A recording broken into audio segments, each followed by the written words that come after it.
د کندز د بېوزلو ماشومانو ښوونیز مرکز اړینو مرستو ته اړتیا لري. د کندز د بېوزلو ماشومانو ښوونیز مرکز مشر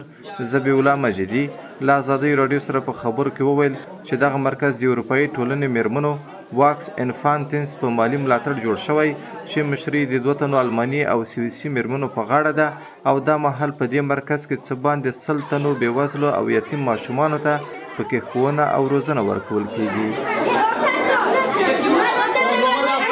مرکز آموزشی اطفال بی‌وضاحت کندوز توسط نهاد واکس انفانتس که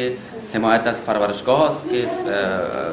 مکانش در سوئیس است و در رأسش خانم هیلدگارد قرار داره و جمعی از خانم‌های افغانی که در اوج هستند اونا ماهوار پول جمع‌آوری میکنن و انتقال میتن به کندوز و ما در اینجا 100 طفل یتیم تحت آموزش میگیریم که هم از طرف صبح برای اینا چای در نظر گرفته شده و نان چاشت و همچنان مضامین مختلف برای از اینا تدریس می‌گردد. په همدې حال کې هغه شمېر یتیم او بېوزله ماشومان چې په دې مرکز کې پر زده کړه بوخت دي هغوی پر شتمنو خلکو باندې غږ کوي چې له دوی سره مرسته وکړي.